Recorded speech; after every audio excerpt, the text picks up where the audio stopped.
നമ്മുടെ കുർത്തിയിൽ കോട്ടൺ കുർത്തി, സിമ്പിളായിട്ടുള്ള കോട്ടൺ കുർത്തിയാണ്. ഇതുപോലത്തെ കോളറിനൊക്കെ വരുന്ന ഐറ്റം ആട്ടോ. നല്ല കളറാണ്, ഭയങ്കര ഭംഗിയുള്ളൊരു പ്രിൻറ്റും. ഇതെല്ലാം ജയ്പൂർ കോട്ടൺ ആണ്. നമുക്കിത് ഈ ഒരു സമ്മർ സീസണിന് വേണ്ടി സ്പെഷ്യലായിട്ട് ഇറങ്ങുന്ന ഐറ്റംസ് ആണ്.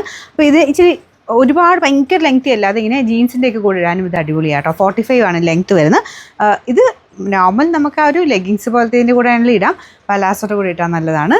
ജീൻസിൻ്റെ കൂടെ ഇട്ടാലും ഇത് സ്റ്റൈലായിരിക്കും കാണാൻ. ആ ഒരു കോളർ പോലത്തെ വരുന്നതെല്ലാം ആ ഒരു പാറ്റേൺ ഇടാൻ ഇഷ്ടമുള്ളവർക്ക് നല്ല ഐറ്റം ആട്ടോ ഇത്. പ്രത്യേകിച്ച് കളർ കൊണ്ടാണേലും ഡിസൈൻ കൊണ്ട്, പ്രിൻറ്റ് കണ്ടില്ലേ, ഭയങ്കര ഡിഫറെൻ്റ് ആയിട്ടുള്ളൊരു നല്ല പ്രിൻ്റാണ് കൊടുത്തേക്കുന്നത്. വൈറ്റ് ബോട്ടം ഇട്ടിട്ടോ അല്ലെങ്കിൽ ഞാൻ പറഞ്ഞ പോലെ ഡിഫറെൻ്റ് ആയിട്ടുള്ള ആ ഒരു പാറ്റേണുള്ള ബോട്ടം ഇട്ടാണല്ലോ ഇത് യൂസ് ചെയ്യാൻ പറ്റും. ഇവിടെ കൊണ്ട് അത്യാവശ്യം വിരിവ് കിട്ടുന്ന രീതിയിലാണ് കേട്ടോ. താഴത്തോട്ട് ഈ താഴെയായിട്ടാണ്, നമ്മുടെ പോക്കറ്റിൻ്റെയും താഴെയായിട്ടാണ് സ്ലിറ്റ് കൊടുത്തേക്കുന്നത്. കുറച്ച് ഇവിടം കൊണ്ട് വിരിവും കിട്ടും. സൈസ് ഞാൻ നെക്ക് സൈസ് ആയിട്ടേക്കുന്നത്. സെയിം സൈസ് കറക്റ്റാണ്, കുറച്ച് ടൈറ്റായിട്ട് എനിക്ക് ഫീൽ ചെയ്തുകൊണ്ട് ഞാൻ നെക്ക് സൈസ് ഇട്ടെന്നേ ഉള്ളൂ. അപ്പോൾ നല്ല ഷേപ്പിലൊക്കെ ഇടുന്നവരാണെങ്കിൽ സെയിം എടുത്താൽ മതി. ഇത്രയും ലൂസൊക്കെ ആയിട്ട് കിടക്കണമെങ്കിൽ നെക്ക് സൈസ് എടുത്തോ. അപ്പോൾ ഇതിൻ്റെ സൈസസ് വരുന്നത് മീഡിയം ടു 3XL വരെ ഉണ്ട് കേട്ടോ. അപ്പോൾ ഇതിൻ്റെ നമ്പർ AF 445, റേറ്റ് 750 ആണ്. 750.